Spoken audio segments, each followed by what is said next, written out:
Bienvenue sur Afro Info 243 de partout où vous nous regardez à travers le monde. Nous sommes en République démocratique du Congo. Dans ce dossier, nous parlons de l'actualité. Dans l'est du pays, les activités reprennent progressivement à Bambou Mine, un village situé en territoire des Djougou dans la province de l'Ituri, vidé depuis près de 5 mois de ses habitants suite à l'activisme de la milice Codeco dans cette région. Ces rebelles ont été délogés par les forces armées de la République démocratique du Congo grâce aux opérations militaires de l'état de siège. Après la pluie et les bons temps, dit-on, le centre de négoce de Bambou Mine reprend sa forme petit à petit. Le paysan se réorganise, les activités commerciales ont repris. Un petit marché est installé au rond-point et accueille le civil habitant le périphérie de Bambou. Nous sommes ici, mais nous n'avons rien à manger. Le paysan dit être rassuré de la présence des militaires et policiers. Ici, nous sommes bien avec les FARDC et les policiers. À la suite des opérations militaires, une accalmie est observée, mais précaire, car certains coins restent inaccessibles suite à la présence des miliciens, estiment les habitants qui appellent leurs frères à déposer les armes et cesser les violences. Il y a la paix ici, mais au-delà, nous avons du mal à y aller. Bambou, une entité du secteur de Walendu Djati, a été le théâtre d'affrontements entre les soldats loyalistes et les miliciens Codeco. Les militaires sont en alerte maximale pour répondre à toute éventualité et assurer la sécurité des civils. Nous restons toujours dans la province de l'Ituri où les opérations militaires de grande envergure lancées à l'occasion de l'état de siège contre toutes les forces négatives se poursuivent.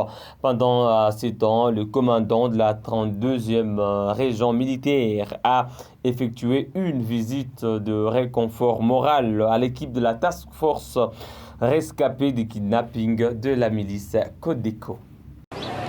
À Bambou Mine, le commandant de la 32e région militaire a effectué une visite de réconfort moral à l'équipe de la task force rescapée de kidnapping de la milice Codeco et hébergé jusqu'à ce jour à la paroisse catholique de Bambou. Le général de brigade Clément Bitangalo était porteur du message du gouverneur militaire, lieutenant-général Boyaka Chamadjoni, préoccupé de la situation. Le commandant de la 32e région militaire et Pichou Iribi, porte-parole de la task force, ont échangé autour des conditions de détention de Thomas Selubanga, Floribert Ndjabou, Germain Katanga et d'autres, mais surtout sur l'avancement positif du processus de leur libération. Deux militaires commis à la garde de la délégation et qui sont en stand-by à Bambou Mine ont été réarmés moralement. Et puis qu'on a toujours aux aguets. Moindre erreur, à sentir que Mibali n'est pas allé. Mais eloko moko se crée à moko. Discipline. Mon général, la compagnie mixte a bien suivi vos directives et mettra ça en pratique. Faites à vos ordres. Courage, maintien la discipline.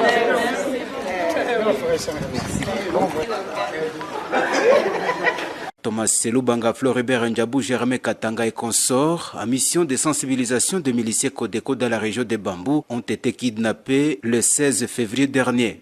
Il y a peu, le gouverneur militaire a réuni toutes les structures communautaires, question de mobiliser tout le monde pour obtenir la libération de ces émissaires de paix dépêchés en Ituri par le président de la République.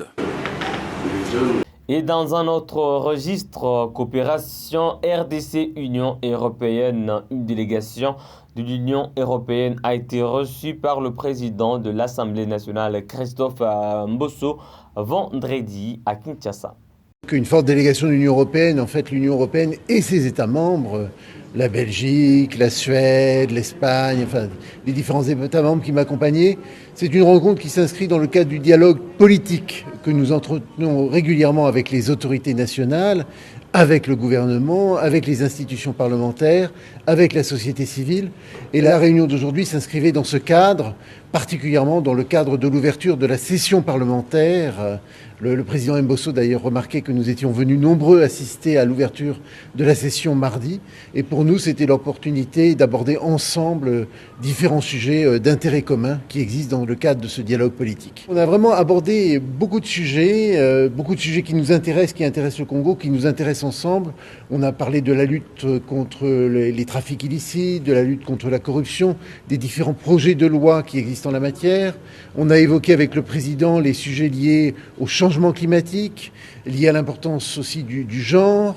On a bien sûr, le président nous a présenté le calendrier de la loi électorale. Nous lui avons présenté le soutien que l'Union européenne allait apporter au processus électoral suite à la requête du président de la République. Voilà, donc nous avons échangé, je dirais, de façon très variée sur ces différents sujets d'intérêt commun pour nous et pour la République démocratique du Congo. Alors, autour de cet échange, nous, on n'attend rien de particulier. On veut co-construire ensemble, on veut apporter des solutions qui existent chez nous, prendre en compte ce qui va se faire au Congo et puis travailler ensemble pour améliorer ensemble les choses. Un tout dernier point que je n'ai pas cité qui me semble très important et dont nous a parlé le président, c'est bien sûr la situation dans l'est de la RDC, la situation dans les provinces qui sont actuellement sous état de siège.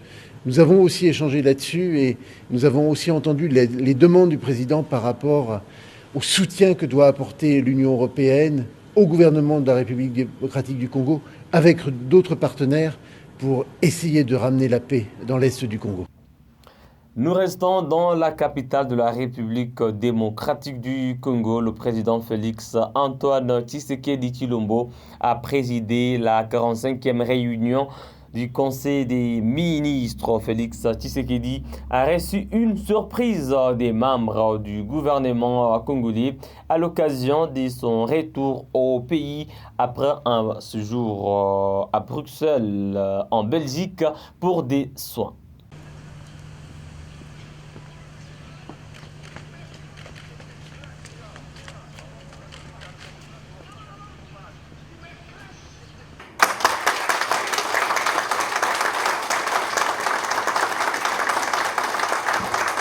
C'est par ces acclamations frénétiques exécutées en chœur que le chef de l'État, Félix Antoine Tshisekedi Tshilombo, a fait son entrée dans la salle des réunions pour présider la 45e réunion du Conseil des ministres.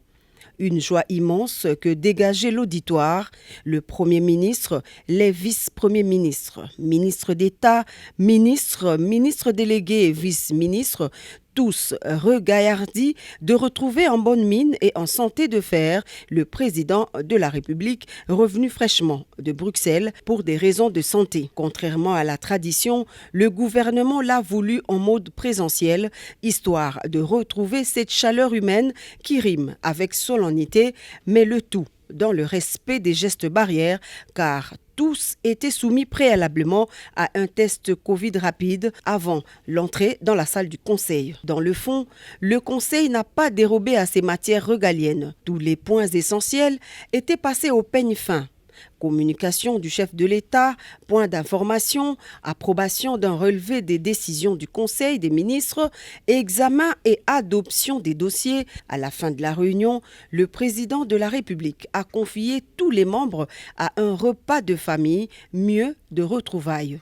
Cerise sur le gâteau, un bouquet de fleurs a été offert aux garants de la nation.